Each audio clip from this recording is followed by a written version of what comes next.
আমাদের আজকের টপিক হলো দ্বিমাত্রিক জ্যামিতি থেকে জোড়া সরল রেখার সমীকরণ। ঠিক আছে, জোড়া সরল রেখা।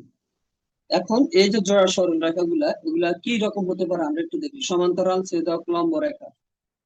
এই যে এই একটা রেখা, এই একটা রেখা, এটা একটা জোড়া সরল রেখা, এটা হলো পরস্পর সমান্তরাল। আবার একটা রেখা আরেকটাকে কি ছেদ করতে পারে। ঠিক আছে, আবার একটা রেখা আরেকটার উপর লম্ব হতে পারে। তাহলে তিনটা কন্ডিশন আমাদেরকে মনে রাখতে হবে জোড়া সরলরেখার ক্ষেত্রে: সমান্তরাল, লম্ব এবং একটা আরেকটাকে কি করবে, ছেদ করবে। এখন এই যে সমান্তরাল সরলরেখা কখন হয়? দুটি সরলরেখা একই সমতলে থাকবে এবং একে অপরকে ছেদ করবে না।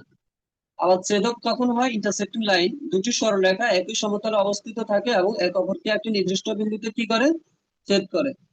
এরপর হলো লম্ব সরলরেখা, দুটি সরলরেখা একে অপরকে এমন ভাবে ছেদ করে যে তাদের ছেদ বিন্দুতে কি 90 ডিগ্রি কোণ উৎপন্ন হয়। এগুলো আমরা সবাই কম বেশি জানি, তারপর আমি একটু ডিসকাস করলাম।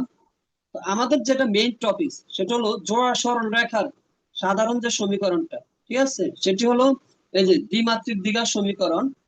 এ x square plus two h x Y plus B Y square plus two g x plus two f y plus six to zero. এটা কি করে?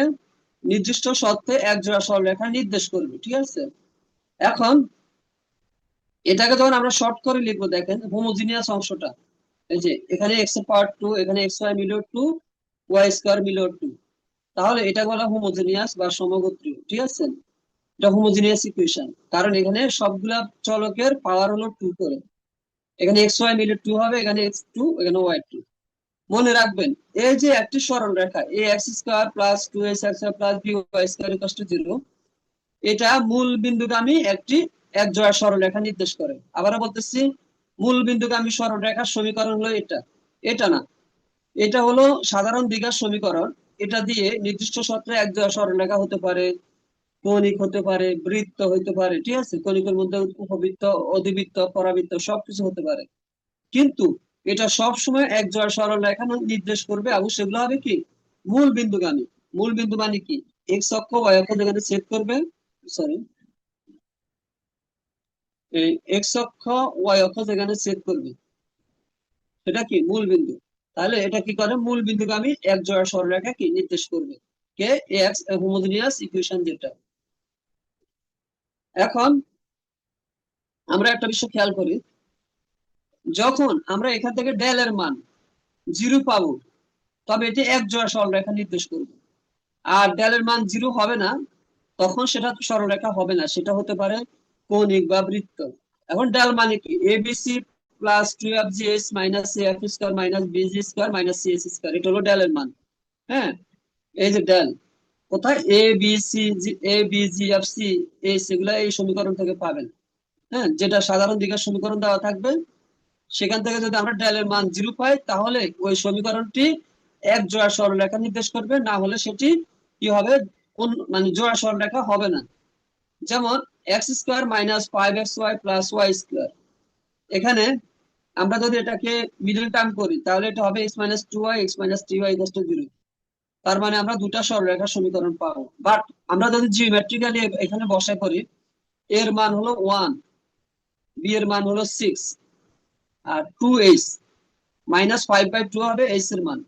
ঠিক আছে, তাহলে আমরা যদি এখানে ডেলের মান বসাই, ডেলে বসাই, হ্যাঁ, বাকিগুলা যেগুলো আছে জি এফ সি এগুলো সবগুলা জিরো হবে। তো এখানে যদি বসাই তাহলে আমরা অটোমেটিক দেখবেন যে জিরো পাবে, জিরো পাবো। ঠিক আছে, তাহলে এটা কি করবে, এক জোড়া সরলরেখা নির্দেশ করবে।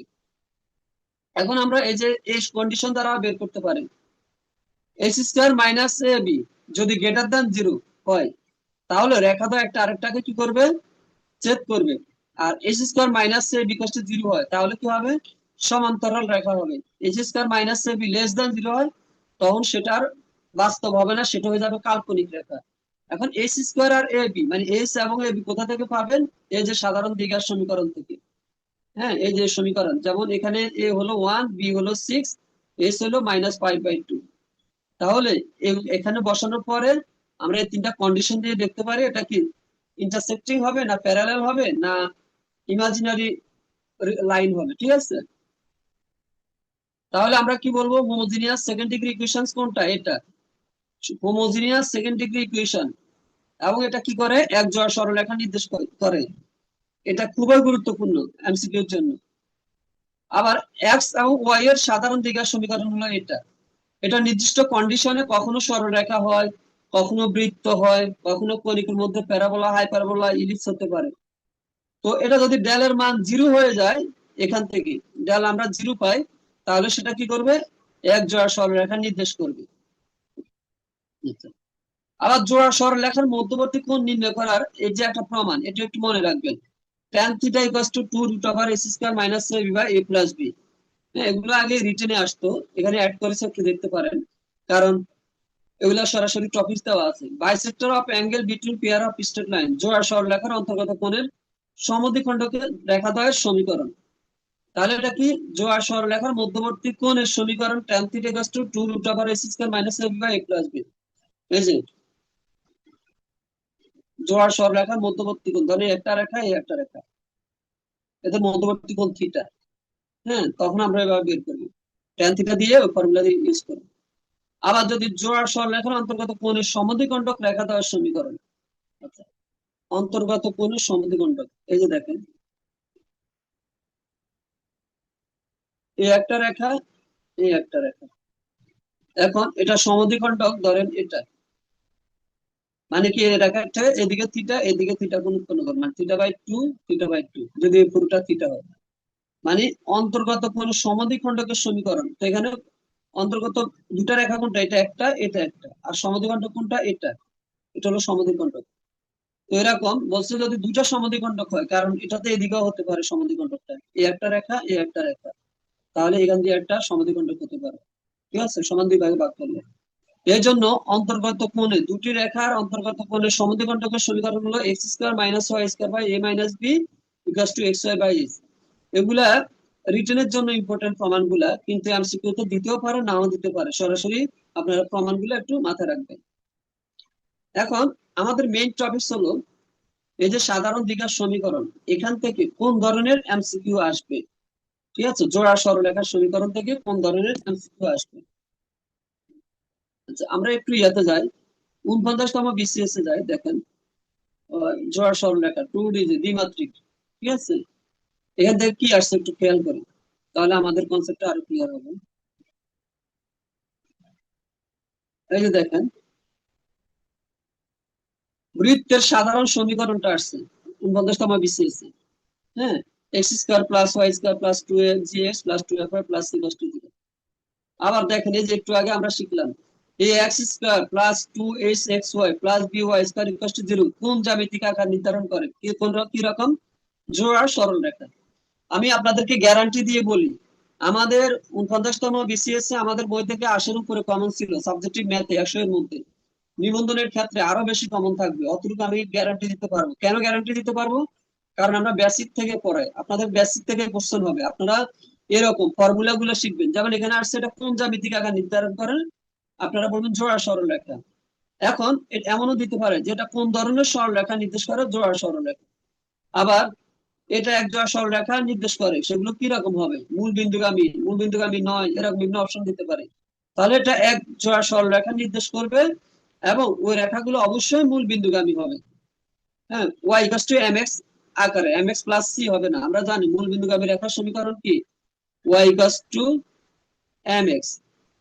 হ্যাঁ, y = mx, এই জাতীয়। অর্থাৎ এখানে সি ছেদক থাকবে না, ওয়াই অক্ষে ছেদক থাকবে না। তাহলে এই যে দেখেন, 49তম বিসিএস কি আসছে, একদম বেসিক থেকে।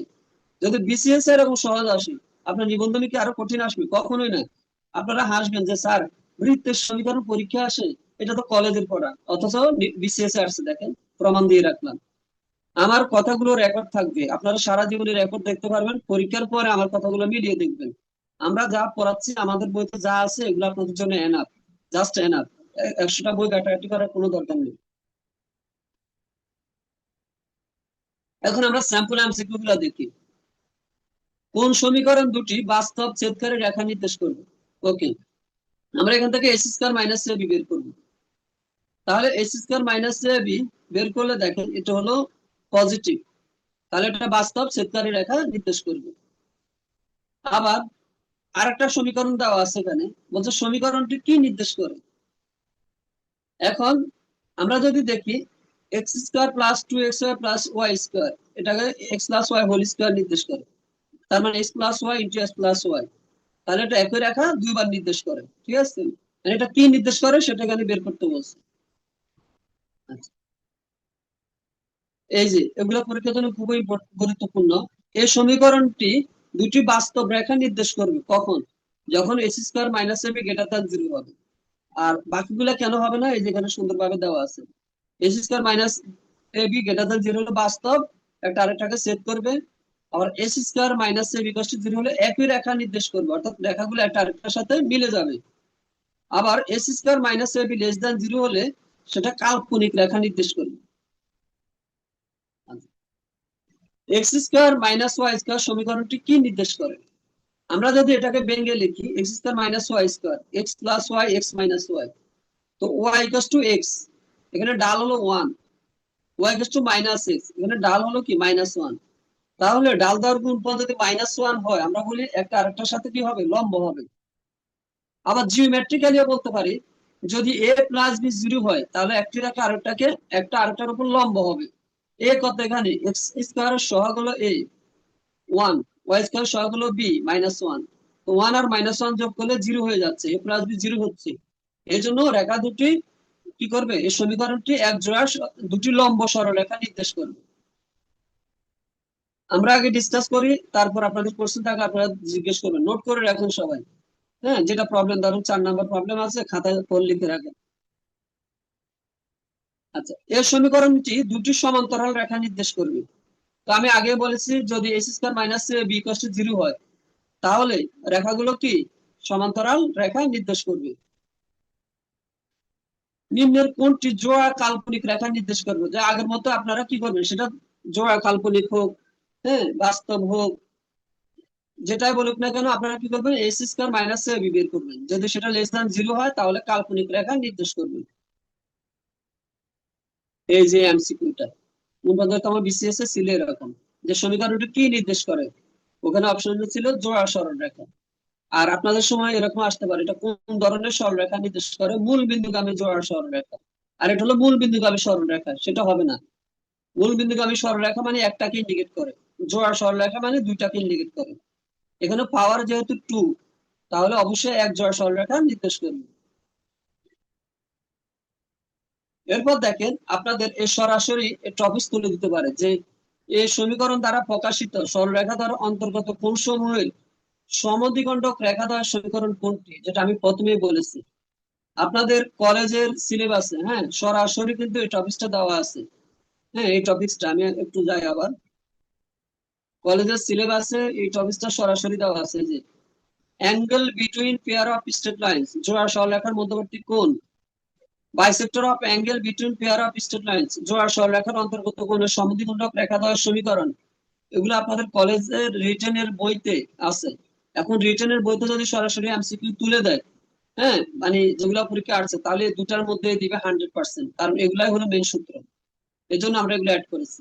আর স্কুলের সিলেবাসে কিন্তু শুধু লেখা জোড়া সরলরেখার সমীকরণ, আর কিছু লেখা নেই, কিন্তু কলেজের মধ্যে টপিকটা আইডেন্টিফাই করা আছে, ঠিক আছে?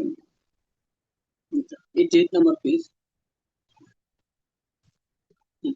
এখন 7 নাম্বারটা দেখেন, এই যে একটু আগে বললাম। 8 নাম্বারটা দেখেন, ওই যে অন্তর্গত কোন সমূহে সমদ্বিখণ্ডক রেখা দ্বয়ের সমীকরণ।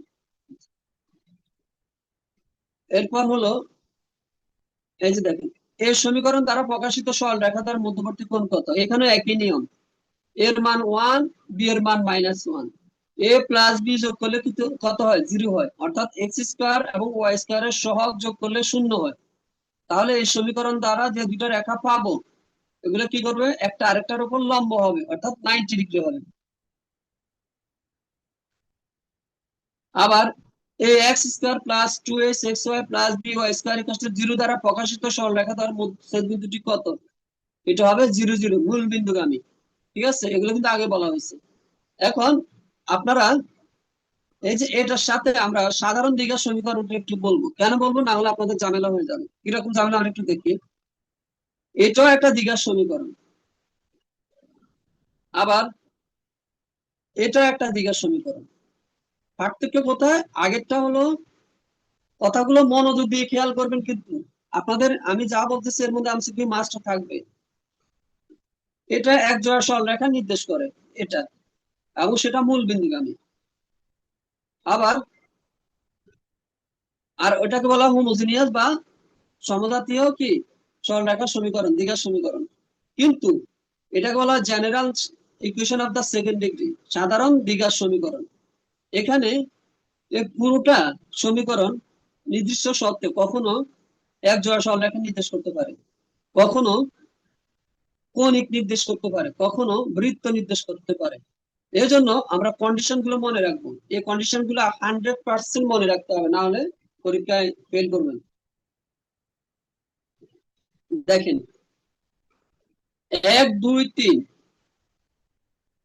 যদি ডেলের মান 0 হয় তাহলে প্রত্যেক ক্ষেত্রে জোড়া সরলরেখা হতে পারে, সমান্তরাল হতে পারে, পরস্পর লম্ব হতে পারে। আপনি সেটা সরলরেখা সমীকরণ নির্দেশ করবে, এবং সরলরেখাগুলো যদি সমান্তরাল হোক, লম্ব হোক, বা জোড়া সরলরেখা হোক, যেটাই হোক, ডেলের মান 0 হলে সেটা সরলরেখা হবে। এখন ডেলের মান 0 সাথে এবি মাইনাস এসি স্কোয়ার বা এসি স্কোয়ার মাইনাস এবি যদি 0 হয়, তাহলে আমরা বলবো রেখা দুটা পরস্পর সমান্তরাল।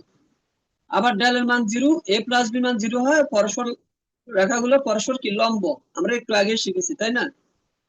কিন্তু মনে রাখবেন, ডেল যদি, এই যে ডেল মানে হলো এটা আর কি, ABC plus 2fgs minus F square minus BC square minus C square. Del যদি 0 না হয় তাহলে সেটা জোড়া সরলরেখা হবে না, সেটা কৌণিক বা বৃত্ত হবে। আবার বলতেছি, ডেল যদি 0 না হয় সেটা কৌণিক অথবা বৃত্ত হবে। কন্ডিশন গুলো ভালো করে মনে রাখবেন। এখন বৃত্তের জন্য এ আর বি সমান হবে, এস এর মান 0 হবে। হ্যাঁ, পরাবৃত্তের জন্য এবি মাইনাস এস স্কোয়ার 0 হবে। উপবৃত্তের জন্য এবি মাইনাস এস স্কোয়ার 0 থেকে বড় হবে। অধিবৃত্তের জন্য AB minus S square less than 0 হবে। আর আয়তাকার অধিবৃত্ত মানে রেক্টাঙ্গুলার হাইপারবোলার জন্য এটা হবে।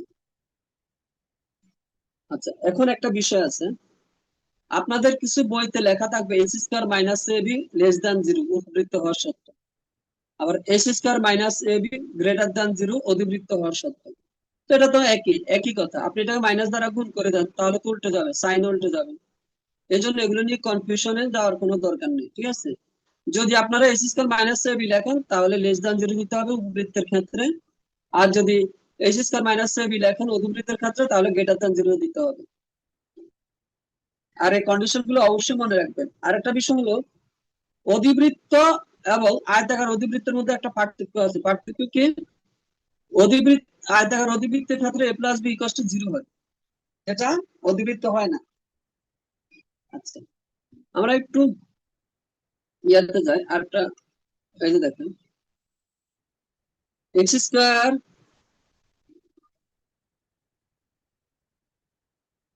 Just 1 minute.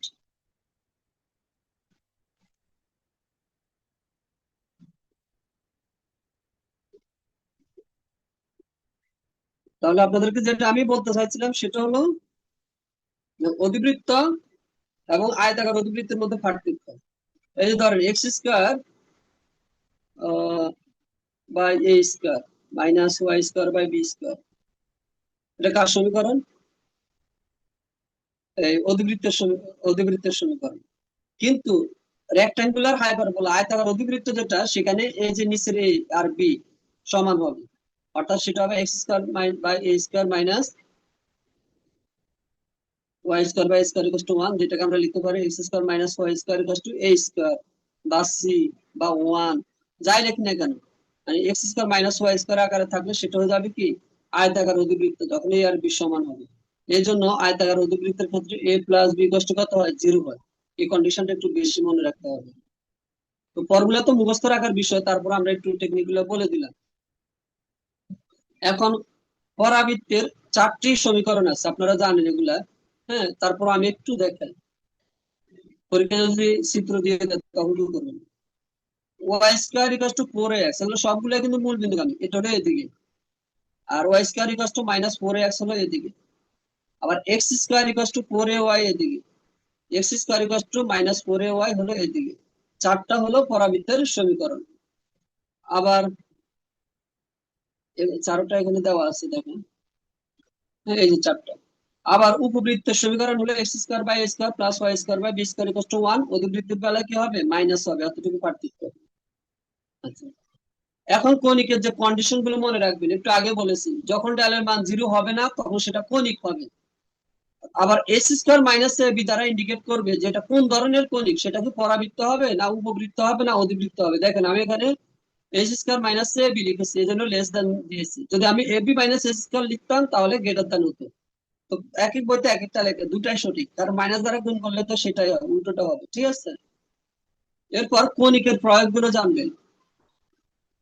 এখন আমরা আসি সাধারণ দ্বিঘাত সমীকরণ। দেখেন খুবই গুরুত্বপূর্ণ যে কিভাবে লেখা হয়, এভাবে লেখা হয়।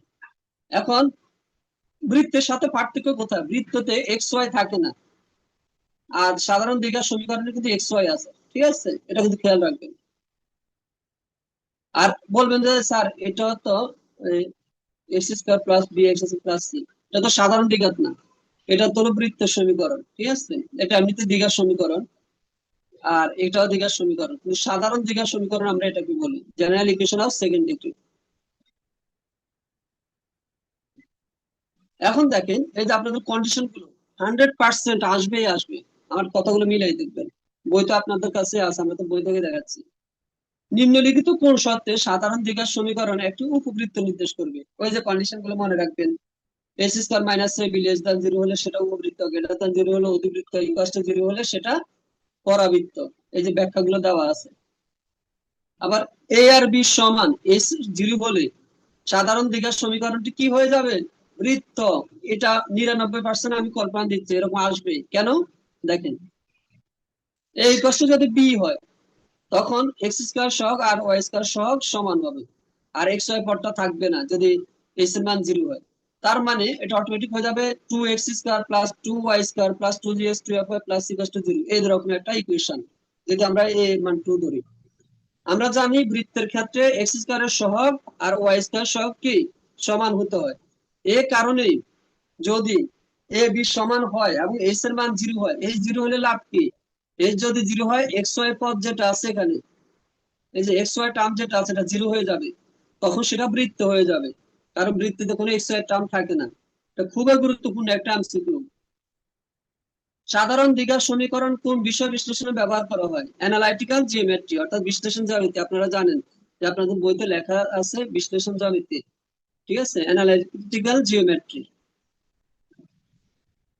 আবার এই যে ফর্মুলা, ঘুরে ঘুরে formula, X square minus A B equal to 0 হলে এটি কি পরাবৃত্ত। আবার নিম্নলিখিত কোনটি সাধারণ দ্বিঘাত সমীকরণের অন্তর্গত নয়, ওয়াই কিউ। এই পদটা কিন্তু সাধারণ দ্বিঘাত সমীকরণে নাই, দেখেন এখানে কোথাও কিন্তু ওয়াই কিউব নাই, কিউবিক পদ নাই।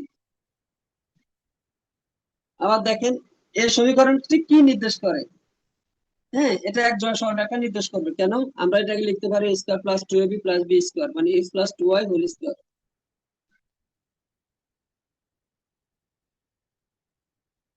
একটি সাধারণ দ্বিঘাত সমীকরণ থেকে কোন জ্যামিতিক ত্রুটি পাওয়া যায় না।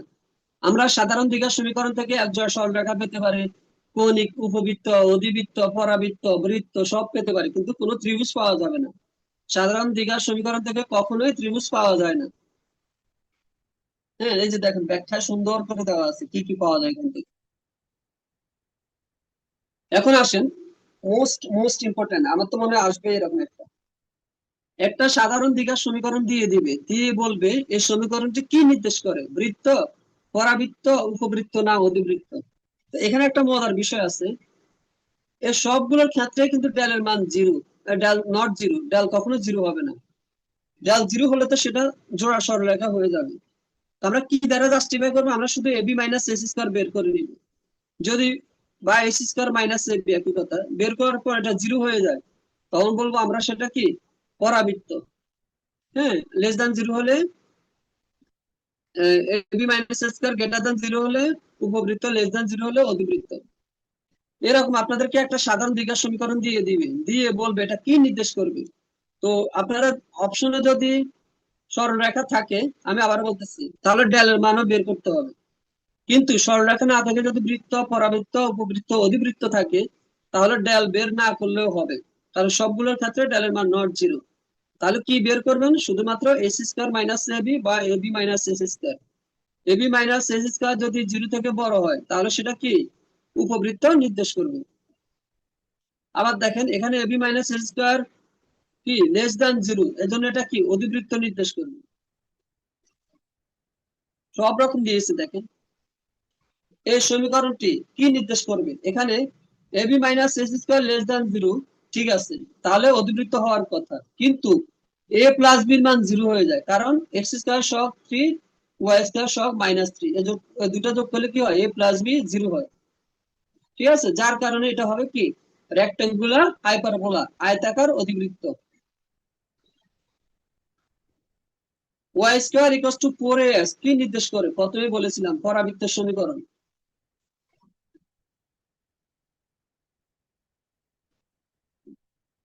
Y square equals to 4ax, পরাবৃত্তের শীর্ষবিন্দু স্থানাঙ্ক কত, 0 0, তাই না, মূল বিন্দুগামী।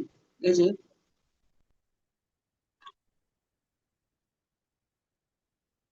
এটা যদি এক্স অক্ষ হয়, এটা ওয়াই অক্ষ হয়, এটা হলো পরাবৃত্তের শীর্ষবিন্দু, এটা বলা হয় শীর্ষবিন্দু। এখন এটা যখন শিখবে সাথে সাথে উপকেন্দ্রটা শিখে নিবেন, এটার উপকেন্দ্র হলো কত, এ কমা জিরো, এতটুকু ডিস্টেন্স হলো এই। আবার উপকেন্দ্রিক লম্বের দৈর্ঘ্য, উপকেন্দ্র দিয়ে যে লম্বটা টানা হয়, এটা দৈর্ঘ্য হলো 4a, ঠিক আছে।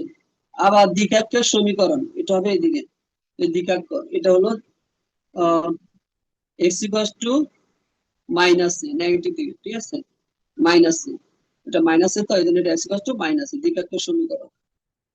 আর উপকেন্দ্র হলো এ কমা জিরো, আর উপকেন্দ্রিক লম্বের দৈর্ঘ্য হলো 4a, এটা কোন কার জন্য, Y square equals to 4ax এর জন্য।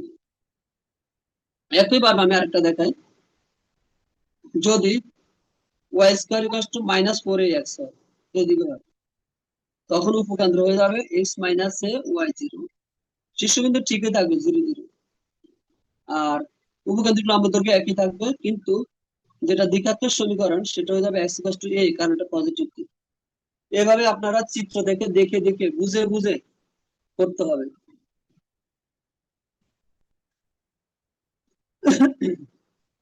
এই যে দেখেন উপকেন্দ্রের স্থানাঙ্ক কত, ওয়াই স্কয়ার ইকুয়াল টু 4 আছে 0 0, এই যে এখানে আমি একটু আগে চিত্রে যা যা দেখাচ্ছি সব এখানে দেওয়া আছে। আবার X square equal two 4a, উপবৃত্তের স্থানাঙ্ক কত, 0a, এই পরাবৃত্ত, সরি, ধরেন এটা তো হলো X square equal two 4ay, তো এখানে এক্স এর মান 0 হবে ওয়াই অক্ষে, আর দূরত্ব হলো এ 0, তাহলে এখানে এস যেটা উপকেন্দ্র, হ্যাঁ ফোকাস, এটা হলো 0, a, ঠিক আছে।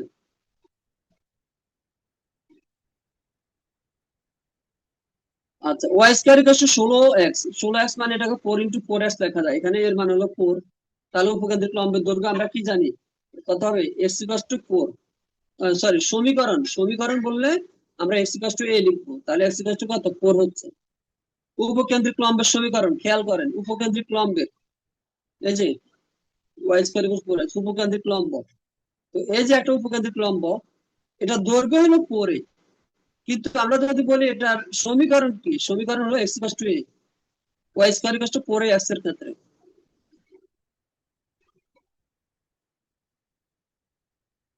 এই যে উপকেন্দ্রিক লম্ব কাকে বলা হয়, উপকেন্দ্রিক লম্ব বলতে বোঝায় সেই রেখা যা ফোকাস দিয়ে শীর্ষবিন্দুর মধ্য দিয়ে কি লম্ব ভাবে যায়। একই কথা, এই যে Y square equal to 4ax, উপকেন্দ্রিক লম্বের দৈর্ঘ্য কত, এই পরাবৃত্তের 4a, একটু আগে বলেছি।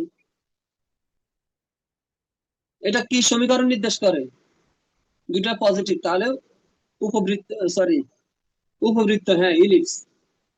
আর উৎকেন্দ্রিকতা বের করতে দিতে পারে যে এটার উৎকেন্দ্রিকতা কত, তো দেখেন এখানে এ হলো 2, বি হলো 3, তাহলে কে বড়, বি বড়, বি বড় হলে 1 - a² / b², আর যদি বি ছোট হয় তখন হবে 1 - b² / a², উপকেন্দ্রিক লম্ব উৎকেন্দ্রিকতা বের করার সূত্র। এটা যেহেতু মাইনাসে আছে, তাহলে এটা কি নির্দেশ করবে, এটা একটা অধিবৃত্ত নির্দেশ করবে। এখন আয়তাকার অধিবৃত্ত কেন হবে না, কারণ এখানে এ আর বি ভিন্ন, একই না, এ আর বি সমান হলে সেটা রেক্টেঙ্গুলার হাইপারবোলা হয়ে যাবে। এই যে দেখেন এক্স ওয়াই ইকুয়াল টু 1 কনিকটির নাম কি, এটার নাম হলো আয়তাকার অধিবৃত্ত।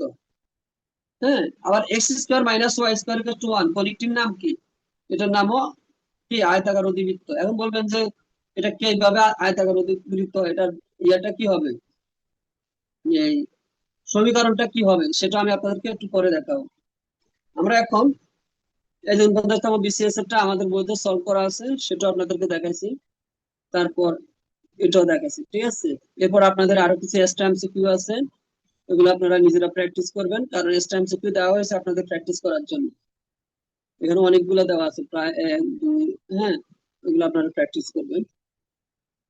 এটা হলো স্কুলের বইটা দেখালাম আপনাদের, দেখেন, ঠিক আছে। স্কুলের বইতে এখানে প্রায় আরো অতিরিক্ত অনেকগুলো এমসিকিউ দেওয়া আছে, প্রায় 15-20টা দেওয়া আছে।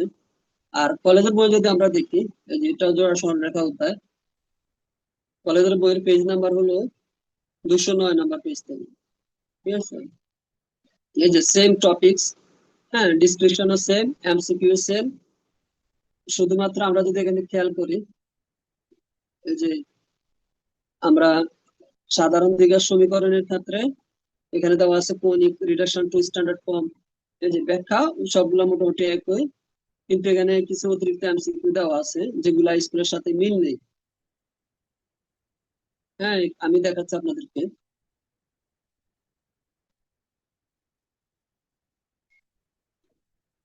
এই যে দেখেন, এটা হলো 49তম বিসিএস এর কোশ্চেন সলিউশন। এই যে এক্সট্রা এমসিকিউ বা প্র্যাকটিস, এগুলো কিন্তু স্কুল থেকে ভিন্ন, ঠিক আছে। স্কুলের বই আর কলেজের বই এখানে ডিফারেন্স আছে, যেগুলো অতিরিক্ত এমসিকিউ দেওয়া হয়েছে ব্যাখ্যা করার জন্য, ওগুলো আপনারা এখান থেকে দেখে নেবেন। আচ্ছা, অনেকগুলো এমসিকিউ দেওয়া আছে প্র্যাকটিস করার জন্য।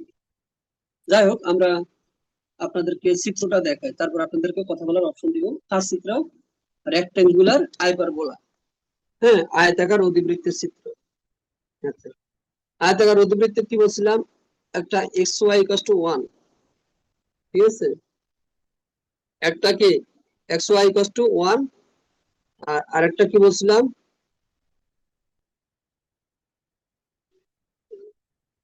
X square minus Y square equal to 1। এখন এমনও হতে পারে X square minus Y square equal to কি সি, ঠিক আছে। আবার যদি কেউ এক্স ওয়াই ইকুয়াল টু 1 না লিখে x Y equal to c স্কয়ারও লেখে, সেটাও কিন্তু কি রেক্টেঙ্গুলার হাইপারবোলা, আয়তাকার অধিবৃত্ত, ঠিক আছে।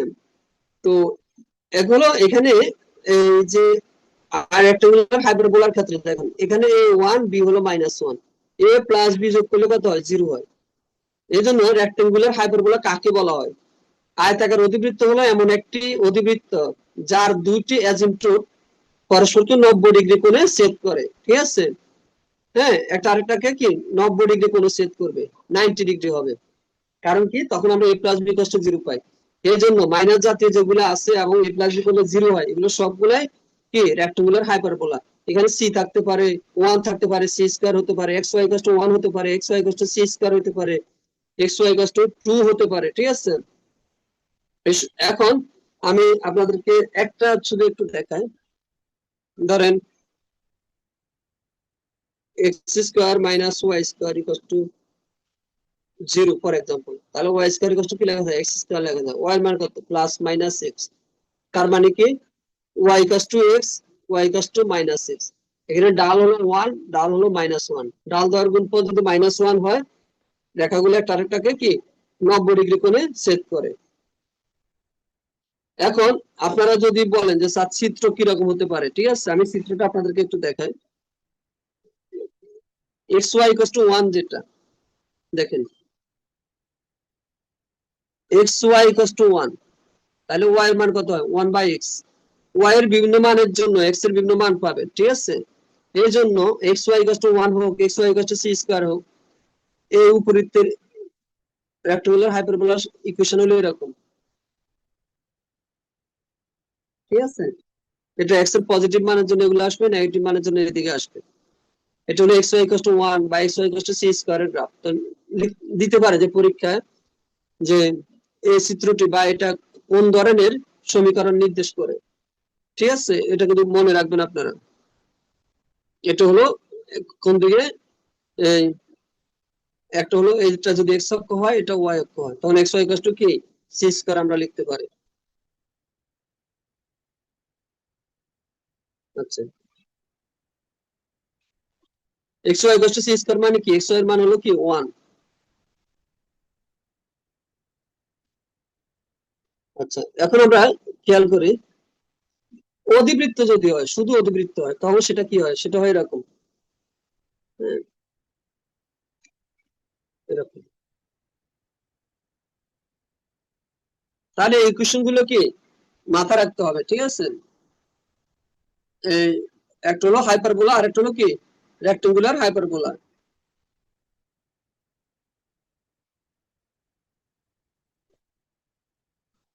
আচ্ছা, একটু পরে আমি আপনাদেরকে আনমিউট করে দিব, তখন আপনারা জিজ্ঞেস করতে পারবেন, যার কার কি কোশ্চেন আছে সেটা আমাকে জিজ্ঞেস করবেন। তাহলে আমরা এখান থেকে বলতে পারবো কি আহ, এটা হলো কার সমীকরণ, এক্স ওয়াই ইকুয়াল টু, এটা হলো অধিবৃত্তের সমীকরণ। আর আগে একটু আগে যেটা দেখাইছি সেটা কার সমীকরণ ছিল, সেটা সমীকরণ ছিল রেক্টেঙ্গুলার হাইপারবোলা। এখন রেক্টেঙ্গুলার হাইপারবোলার স্ট্যান্ডার্ড ইকুয়েশন দুইটা, একটা হলো X Y equal to C, এই দুইটা মনে রাখবেন, আর একটা হলো X square minus Y square equal to C. C মানে যে কোনো সংখ্যা, যে কোনো ধ্রুবক হতে পারে, 1 2 3 4 5, কোনো সমস্যা নেই। এখন X Y equal to C ফরম্যাটে যেটা, সেটা আস্তে আস্তে কি হয়, এভাবে এক্স এর অক্ষের দিকের সাথে এভাবে অক্ষের দিকে মিলে যায়, মানে কাছাকাছি চলে আসে, এটা একদিকে চলে আসে। আবার X square minus Y square equal to C, এটা কি রকম হয়, এটা হবে এরকম, X square minus Y square equal to 1, এইদিকে আর এদিকে। মনে রাখবেন এদিকে ডিস্টেন্স যা হবে এদিকেও ডিস্টেন্স তাই হবে, কিন্তু সেটা হবে নেগেটিভ, ঠিক আছে। এদিকে হলে এদিকে মাইনাসে হবে, সমান ডিস্টেন্স হবে। তাহলে এটাকে আমরা বলবো রেক্টেঙ্গুলার হাইপারবোলা। তাহলে এটা হলো এক্স ওয়াই ইকুয়াল টু 1 বা x Y equal to c, আর এটা হলো এটার চিত্র, এটা হলো এটা চিত্র। পরীক্ষা আপনাদেরকে চিত্র দিয়ে দিতে পারে যে এটা কোন ধরনের সমীকরণ নির্দেশ করবে, ঠিক আছে। আচ্ছা, এখন আমি আপনাদের থেকে একটু আনমিউট করে দিয়ে আপনাদের কথাগুলো শুনবো, পাশাপাশি আমি কিছু জিজ্ঞেস করবো, আপনারা বলবেন, উত্তর দিবেন সবাই।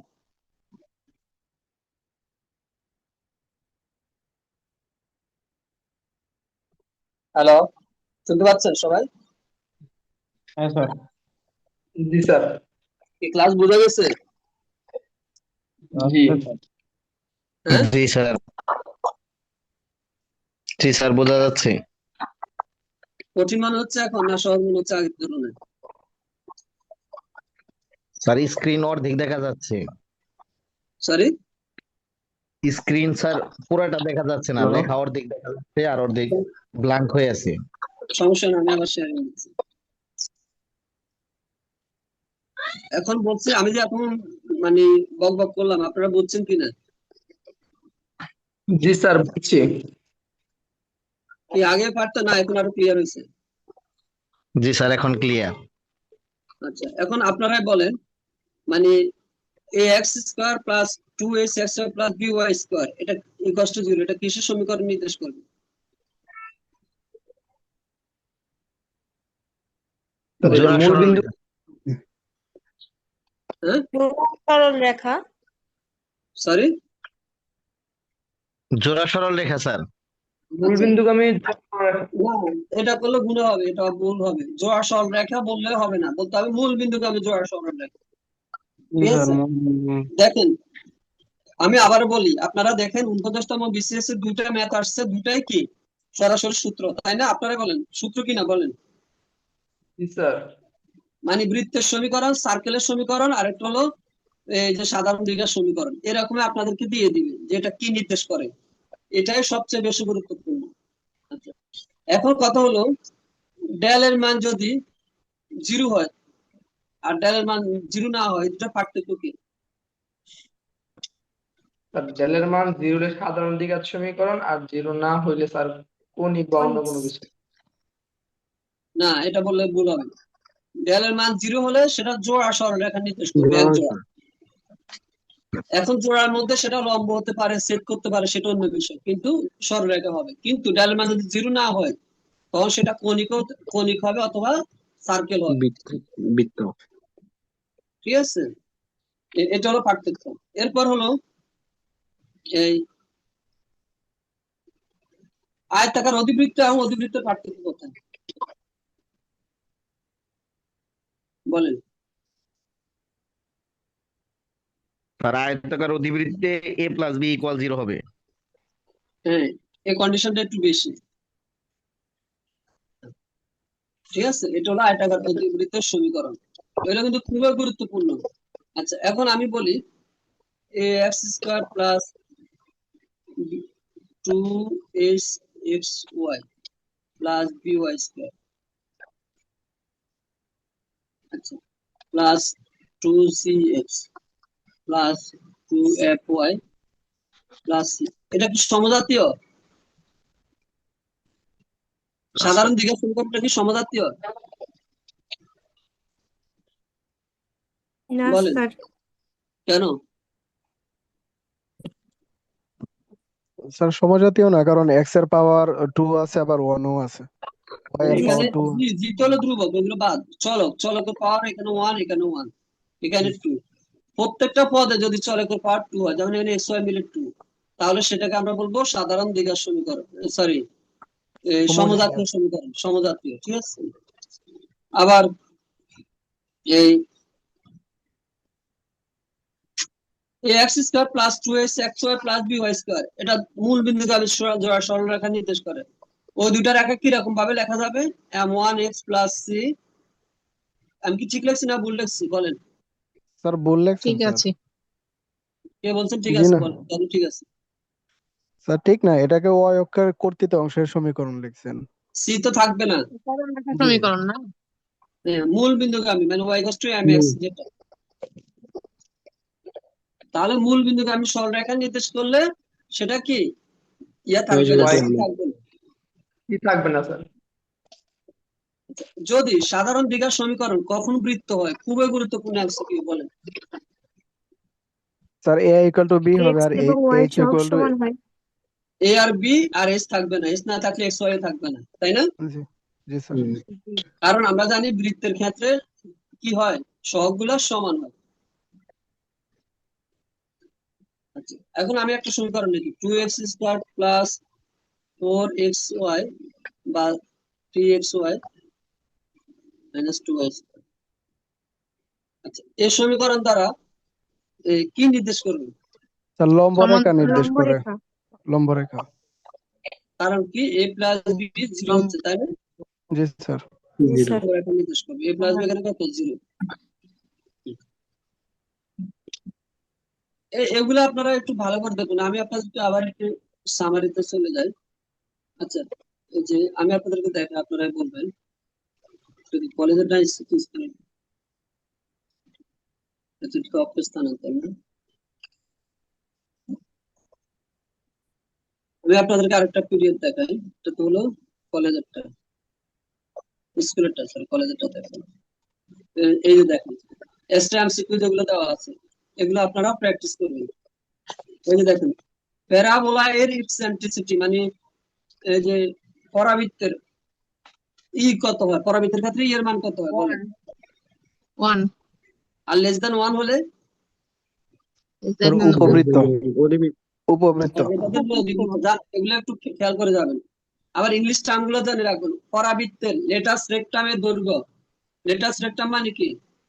পরে উপকেন্দ্রিক লম্বের দৈর্ঘ্য স্যার। উপকেন্দ্রিক লম্ব, হ্যাঁ, আপনাদের ইংলিশ টার্ম গুলো দিয়ে দিতে পারেন। তাহলে কত বলেন? পরে স্যার, পরে। আর অধিবৃত্তের ক্ষেত্রে এটা তো বলা হয়েছে উপবৃত্তের ক্ষেত্রে। আচ্ছা, উপবৃত্তের ক্ষেত্রে ফোকাসের প্লুরাল ফর্ম ফোকাই, জানেন তো এটা? জি স্যার। দুটাই হবে নাকি একটা হবে? দুইটাই হবে স্যার। দুইটাই হবে স্যার। কেন? একটা স্যার স্যার a একটা কমা প্রথমে 0 এ না থাকবে, একটা এখানে। প্রথমে বি থাকবে। না, আমরা তো এই বি জানি না, ধরেন স্যার এখানে আমরা তো a জানি কমা 0 হওয়ার কথা, এ নাই তো। এটা যদি আমি বলি, এটা যদি মেজর অ্যাক্সিস হয়, ঠিক আছে, এটা হবে মাইনর অ্যাক্সিস, তাই না?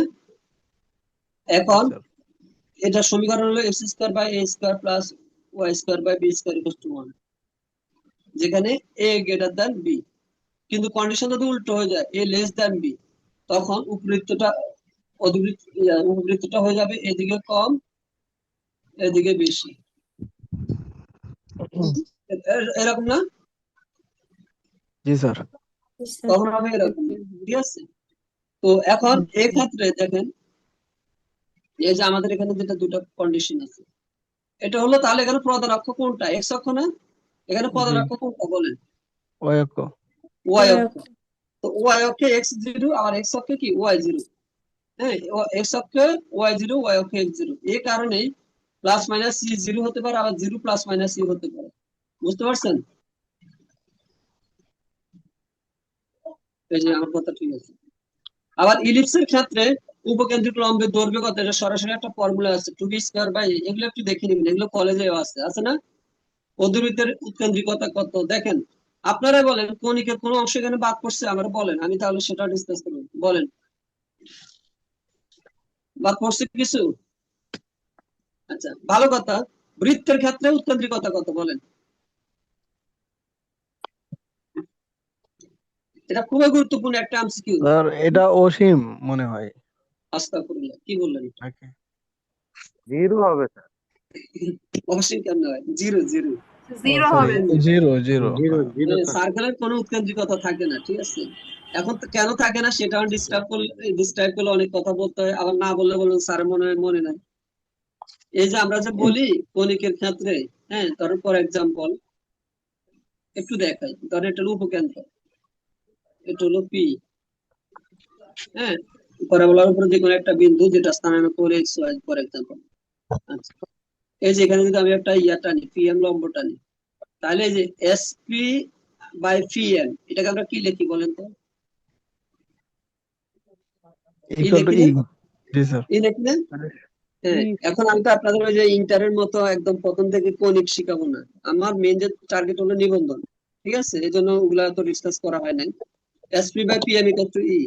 এখন এই যে এই দুইটা রেশিওটা, এটা পরাবৃত্তের ক্ষেত্রে পাওয়া যায়, উপবৃত্তের ক্ষেত্রে পাওয়া যায়, অধিবৃত্তের ক্ষেত্রেও পাওয়া যায়। কোথাও ওয়ান এর সমান হয়, কখনো ওয়ান থেকে ছোট বড় হতে পারে, সমস্যা নেই। কিন্তু জিরো হয় না, জিরো হয় সার্কেলের ক্ষেত্রে। কারণ হলো কি, এই যে সার্কেলের তো উপকেন্দ্র নাই, যে আপনারা যদি এখানে খেয়াল করেন, সার্কেলের একটাই কি হবে, কেন্দ্র। কি হবে? কেন্দ্র। উৎকেন্দ্রিকতা জিনিসটা কি কে বলতে পারেন, আর বুঝা বলেন। এটা তো ম্যাথমেটিক্যালি বললাম SP by PM equal to a, কিন্তু উৎকেন্দ্রিকতা জিনিসটা কি কেউ বলতে পারবেন? স্যার, উৎকেন্দ্রিকতা হচ্ছে আমরা একটা বুঝতে নির্দিষ্ট পারি না। একটা নির্দিষ্ট বিন্দু থেকে একটা চলমান রেখার দূরত্ব থেকে, ওই চলমান বিন্দু থেকে ওই আরেকটা রেখার দূরত্ব, যেটাকে আমরা দিকাক্ষ বলি, ওই দিকাকের ঘুরে ফিরেই অনুপাত তো ওই যে আমার সংজ্ঞাটাই আসলো, আমি বললাম আসলে ফিজিক্যাল ডেফিনিশনটা কি। স্যার মানে এটা উপকেন্দ্রের আমরা যদি দূরত্ব ম্যাথমেটিক্যালি বলি, লম্ব দূরত্বের অনুপাত। ডিস্টেন্স ফ্রম, দেখেন ডিস্টেন্স ফ্রম ফোকাস, ফোকাস থেকে দূরত্ব divided by distance from directrix, তাই না? দিকাক্ষ থেকে দূরত্ব, এই দুটা রেশিওটাকে উৎকেন্দ্রিকতা বলে। এখানে ভুল আছে বলেন?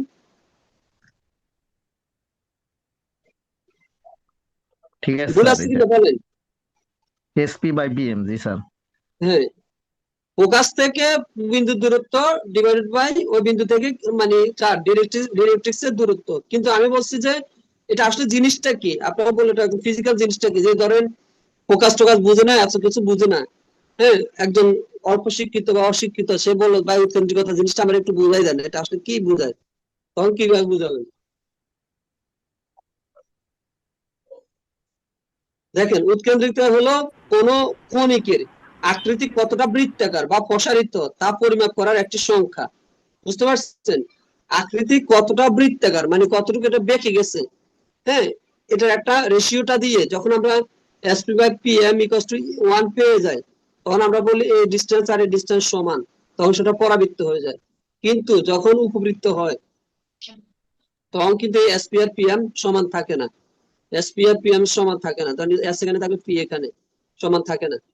এগুলো বিভিন্ন ইয়ে আছে, কিন্তু মেইন কথা হলো উৎকেন্দ্রিকতা হলো সেটাই যেটা দ্বারা কি করা হয়, কোন একটা কনিক সেকশন, সেটা উপবৃত্ত হোক, অধিবৃত্ত হোক, হ্যাঁ, পরাবৃত্ত হোক, কতটা বৃত্তাকার বা প্রসারিত তা পরিমাপ করার কি একটি সংখ্যা।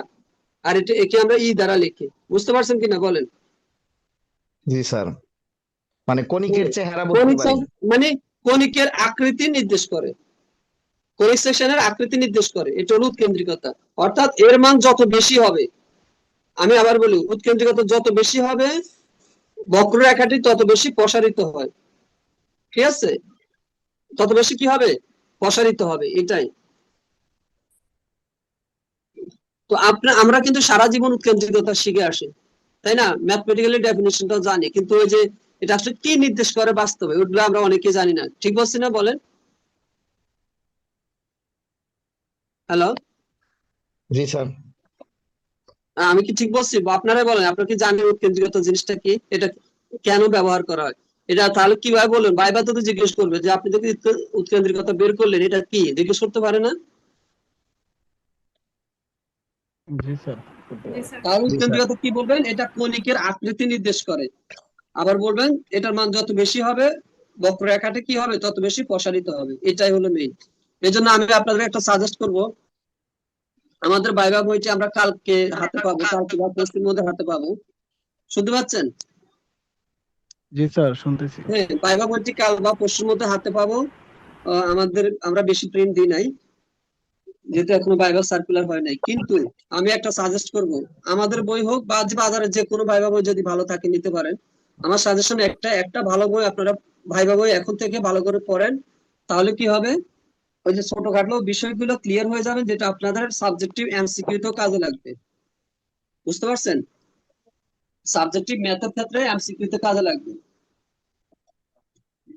পাশাপাশি ভাইবার প্রিপারেশনটাও হয়ে যাবে। যে কোনো ভাইবা বই বা যে কোনো একটা মেইন বই একদম বেসিক থেকে ভালো করে পড়েন, সেটাও হবে, কোনো সমস্যা নেই। কিন্তু আমাদের ওই ভাইবা বইটা কিন্তু আমরা বিগত সালের ভাইবা অভিজ্ঞতার আলোকে সাজাইছি। আবার 18তম নিবন্ধনে যারা দিয়ে আসছে নিবন্ধন, সেগুলো কিন্তু আমরা সরাসরি অ্যাড করেছি এখানে, মানে মক ভাইবা গুলো।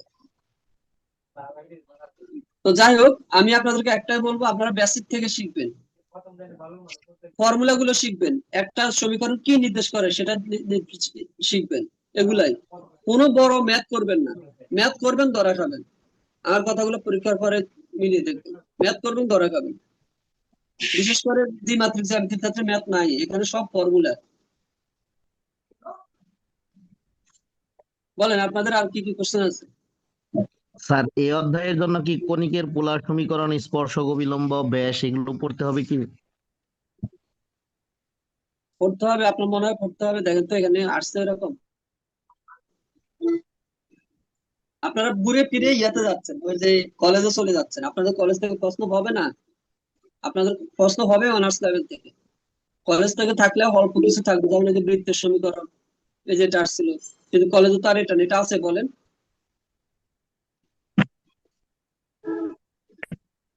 না স্যার, এটাও তো অনার্সেরই। অনার্সের, হ্যাঁ সেটা বলছি। আর এটা হলো বৃত্তের সমীকরণ, দেখেন সরাসরি বৃত্তের সমীকরণ দিচ্ছে। আপনারা ওই যে দুটা একটা আরেকটাকে স্পর্শ করবে, স্পর্শগামী বৃত্তের সমীকরণ হ্যান ত্যান এগুলো করবেন ধরা খাবেন, আমার কোনো সমস্যা নেই। আমার তো প্রমাণ আছে, আছে না বলেন? বই পাইছেন না সবাই? Yes sir. হ্যাঁ, তো কমন আসলে আমি বই থেকে দাগে দিব যে আমার বইয়ের এত নাম্বার পেজ দেখেন, আপনি কমন না পেলে আমার কি, কারণ আসলে স্যার আমি তো স্যার আপনাদেরকে আসলে বলে দিচ্ছি। হ্যাঁ, বলে দিচ্ছি আমার বই এনাফ, আর প্রমাণ তো আপনাদের কাছে আছে, না আসলে শুধু বিভিন্ন গ্রুপে সবার কাছে আমার বদনাম করে না, আমার কোনো আপত্তি নেই, আর যদি আসে সেটাও বলবেন। আসলে স্যার বিভিন্ন প্রকাশনীর বইতে এগুলো অ্যাড করা আছে, আরো নতুন নতুন কিছু অ্যাড করা আছে, এই জন্য স্যার জিজ্ঞেস করলাম। না না, ওরা অপ্রয়োজনীয়, আমি নাম বলবো না, বাজার আমি কিছু বই দেখছি, ওরা অনেক মোটা করছে এবং অপ্রয়োজনীয়, এগুলো করবেন মাথা নষ্ট হবে। স্যার অনেকেই বলে এইচএসসি বোর্ড বইটা পড়তেই হবে।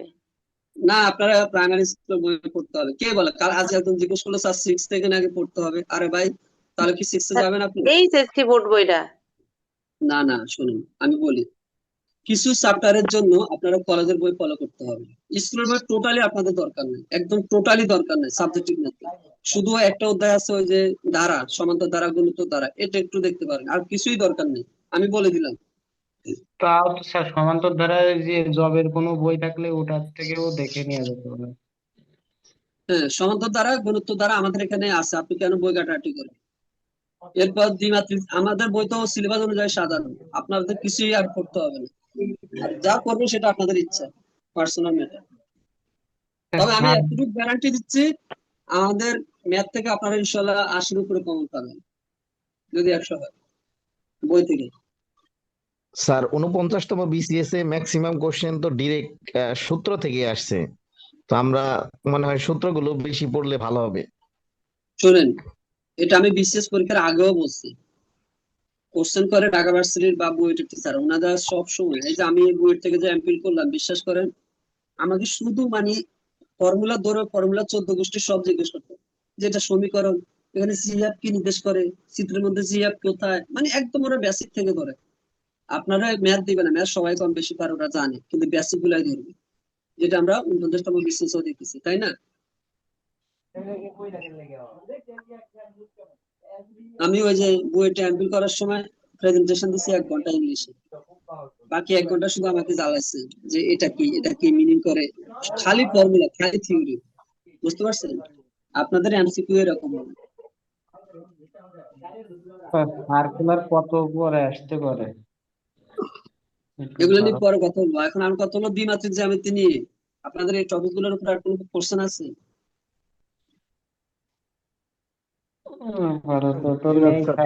না স্যার, আপাতত নেই। দেখেন, আমি আবারও আপনাদের ফাইনালি বলতেছি, আমার বই আছে, কথা রেকর্ড আছে, আপনারা পরীক্ষা দেন, একবার আমার উপর বিলিভ করেন, ইনশাল্লাহ আপনারা ভালো একটা রেজাল্ট পাবেন।